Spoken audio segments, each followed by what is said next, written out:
Hello mga kababes! Welcome back again to my vlog. For today, gusto ko lang i-introduce sa inyo mga kababes yung menu namin dito sa Doha, Qatar. Marami nang nakakaalam sa inyo na ako'y nagtatrabaho sa Papa John's dito sa Qatar. So, ako ay nagtatrabaho bilang isang cashier. And kami yung nagsasuggestive selling sa mga customer para may benta kami. So, yun. So, yung mga papunta pa lang dito, mga kabayan natin sa Doha, Qatar, gusto ko lang i-introduce sa inyo yung menu namin. Hindi to sponsor, by the way. So, gusto ko lang talaga na meron kayong idea kahit pa paano para kapag ka-umorder kayo, di ba, once na gusto niyo kumain sa Papa John's Pizza dito sa Qatar. Kasi, sa hindi nyo lang alam, marami ng branches ang Papa John's dito sa Doha, Qatar. Nasa 54 plus na. Kasi pang 52 branch to nung amin, bago lang din.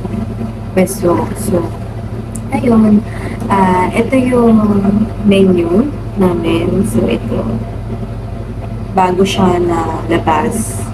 Nakakatuwa lang dito sa Papa John's kasi talagang kilala talaga siya dito sa Qatar dahil ang dami nilang promotion, no? Offer, kaya talagang dinudumog talaga siya. Before na kakadating ko lang dito sa Qatar noon, first time, ang dalawang large, buy one get one every Tuesday, before 54. Tapos, yung nag-FIFA na, yung baka may maabutan nyo din yung price na yun, ngayon, nung nagkaroon na ng FIFA, tumaas, naging 60 reals na siya. Dalawang large every Tuesday. Kaya parang humina yung benta. Kaya yun. So, yun nga. Kasi sa Pilipinas, hindi naman talaga ako mahilig kumain ng pizza. Kasi dyan sa Pinas, expensive talaga, di ba? 500 something ata. Dalawang pizza. Ewan ko naman. So, first time ko siya natikman nung nagtatrabaho ako sa Makati as receptionist sa Soho. So, yung supervisor ko doon, mahilig bumili ng pizza every Friday ata yun or Saturday kasi merong offer yung Papa John's malapit sa amin doon. So, bumibili siya. Tapos, ang natikman ko nun, super Papa Beef. Iba talaga yung lasa niya compare dito kasi alam mo parang less cheese talaga siya sa Pinas. Talagang wala akong malasahan na cheese, hindi dito talaga sa ibang bansa dito sa Qatar. Talagang ang daming cheese na nilalagay. So yun, so ito na nga, introduce ko na sa inyo yung menu. Itong nakikita nyo, yan yung bagong flavor namin. Ang name niya is Peri Peri Pizza. So, yung peri-peri, super anghang niya. Pero, nagustuhan ko to. Kasi nga, yung peri-peri sauce on top, masarap din kaya. Tapos, talagyan mo siya ng ranch sauce. So, yun yung ingredients na chicken, onion, mushroom, jalapenos, and peri-peri sauce on top. Pag umorder naman kayo mga kababes, pwede nyo naman sabihin na paki-remove na lang yung jalapenos kung ayaw nyo ng super anghang o di kaya less jalapenos, ganun. Pwede naman kayo magsabi. So, meron din tong peri-peri na vegetable. Available din siya sa akin. Pag ayaw nyo ng chicken, gusto nyo ng vegetable. So, dito sa pinakaloob niya mga kababes, madami. Madami siyang flavor. Kaya talaga pagka bumili kayo, parang malulula kayo kasi sa sobrang daming flavors. Ang galing, di ba? Alam niyo mga kababes, napakasarap ng dough talaga dito sa Qatar compared dyan sa Pinas. Siguro dahil hindi naman ako pizza lover nung nandyan ako sa Pinas kasi nga expensive.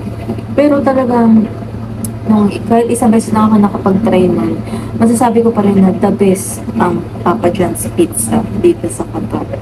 Sabi nga na better ingredients. Diba? Better dough. Ganyan. So, yun. Meron din naman bago ang Papa John's na pizza, yung Makani. Yan yung meron paneer garden party, paneer makani, chicken makani. Nagtatanong yung iba, ano yun?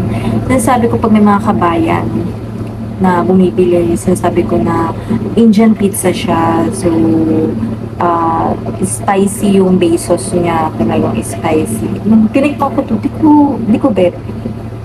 So, yun. And wala rin naman din na-order kahit may na-order ng mga Indiano sa amin dito. Hindi rin naman sila nabili. Ko alam bakit. Kasi, ang lagi talaga ang nabili dito sa amin is spicy chicken ranch. So, ito talaga ang laging na-order. Kahit ako, paborito ko talaga ito. So, yun. And meron vegetarian pizza, which is spicy veggie ranch. Then, garden special, bean garden pilay. So, yun. Pag mahilig kayo sa mga vegetarian, so, yun. Pipili lang kayo doon. And then, meron namang vegan. So, nagtatanong yung iba, ano naman daw yung vegan? Yung vegan kasi, mga kabibs, basta hindi siya mozzarella cheese, iba siya. Talagang pang vegan talaga siya. Hindi ko din bet yung ganito ay vegan. And then, yun yung specialty pizza namin dito, is spicy chicken ranch, yun yung laging na-order, and then chicken barbecue. Tawag pa ng iba naming customer, chicken BBQ. Di ba? Ang cute nila magsalita. Tapos may chicken Florentine, yung iba naman chicken Florentine. Tapos happy spicy beef naman siya.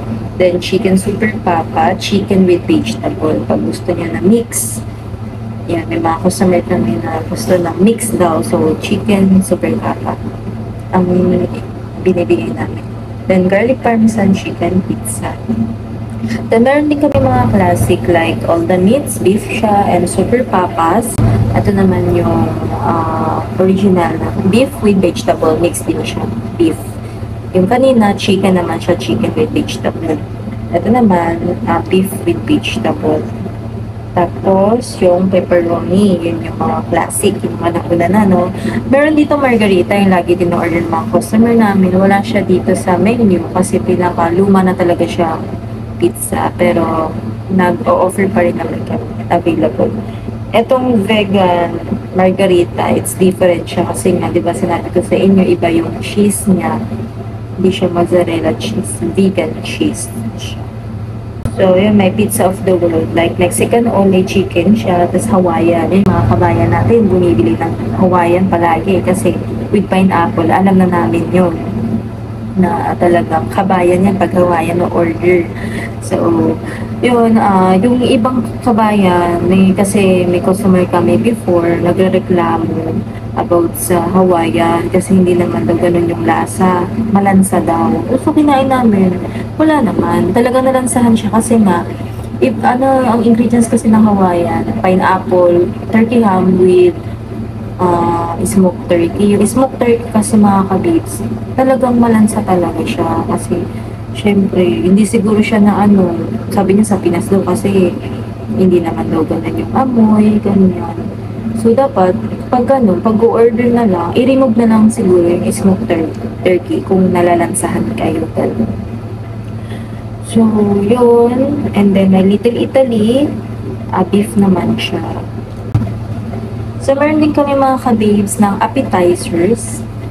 Ang tawag dito is starters.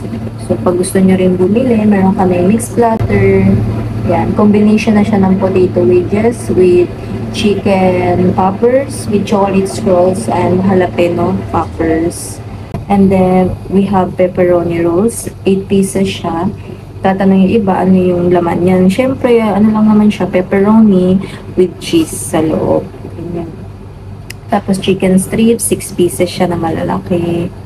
And then, we have chicken poppers. So, 12 pieces po siya. And then, pero maliliit lang siya. Then, jalapeno poppers. Jalapeno siya with cheese sa loob. Tapos, breadsticks. Normal lang siya na breadstick. Pero masarap yan. Tapos, sinasawsaw ko sa ranchos.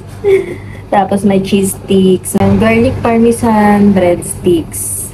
Yan. Then, potato wedges. And vegan cheese wedges. And vegan cheese sticks. Then, meron din binibenta dito sa amin ng sandwich. Papadilla ang tawag. So, 2 slices siya.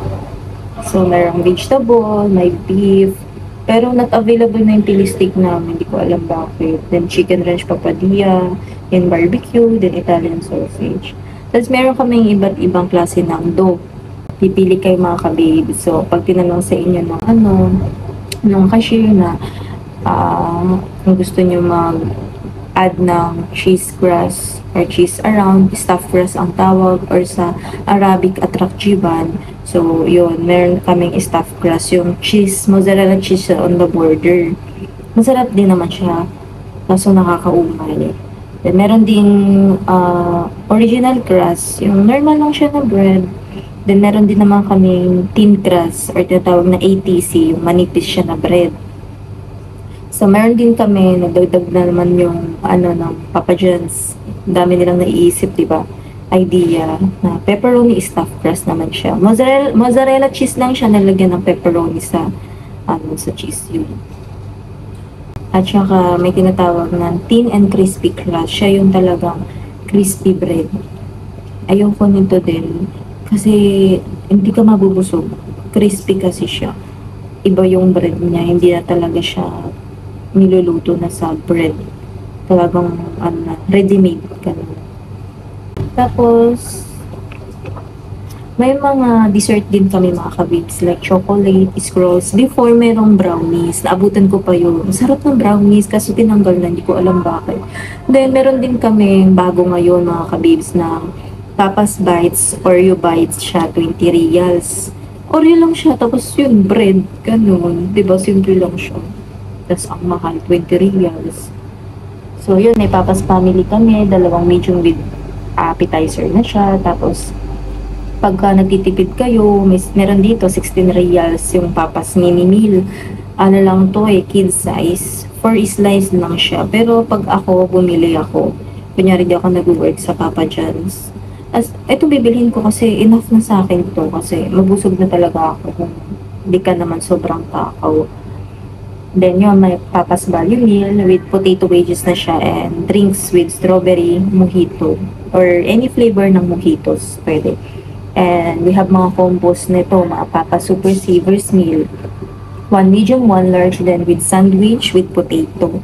Pwede kayo mamili ng mga iba't ibang flavor. Then with Pepsi na siya, 1.25. Yan din madalas yung mga ino-order ng mga customer namin kapag, mga sila, magkakabarkada. Pwede na rin sa kanila. And meron din kaming vegan combo dito. Kaso hindi to madalas na order kasi wala namang mahilig na mga customer namin na nabili ng ganito. So, eto mga super meal. Ito rin mga combo talaga to. Good for 2 person for couple. Kaya couple meal yung tawag sa kanya. 1 medium with appetizer with 2 drinks. Ayan. May 3 sa meal, 4 sa meal, party meal. And then, may kids menu. Yun yung pag sa mga bata. Ayan, pag kids size. Happy face. Diba, pagbukas ng box. Ang cute kasi talagang happy face yung itsura ng pizza. And may mini cheese sticks. Yan.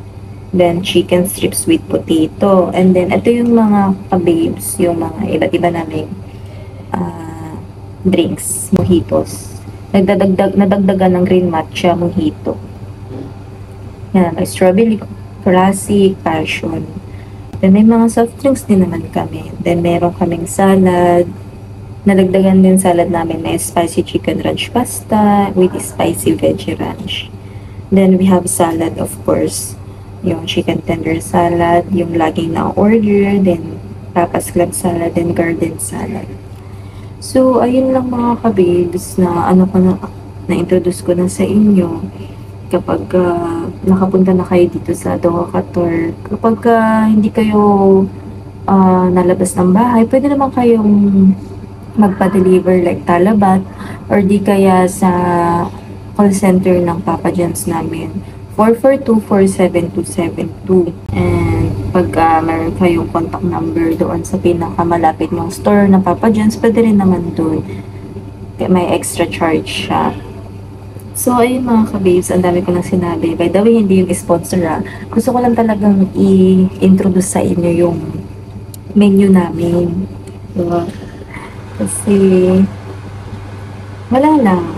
para kapag remembrance, kapag nag-resign na ako, charot. So, yun lang. Kasi, di ba, karamihan naman sa atin, kapag sobrang mahal talaga ng pizza dyan, mostly sa Pilipinas, di ba? So, hindi masyadong nabili ng pizza. Pero dito talaga, kaya wala silang idea. Pero dito sa Qatar, pag napunta ka, the best talaga is Papa John's. Kasi ang dami na namin mga customer nagsasabi na ano masarap daw. Domino's daw ba? Or di kaya Pizza Hut. Sinasabi nila na talagang Papa John's pa rin. Kaya yung sobrang daming branches. Kaya dun ko lang din na-realize. So, ayun lang mga kabibs. Thank you for watching. I hope na may natutunan kayo sa video na to. Charot. So, see you sa mga next vlog ko. Thank you for watching. Bye-bye!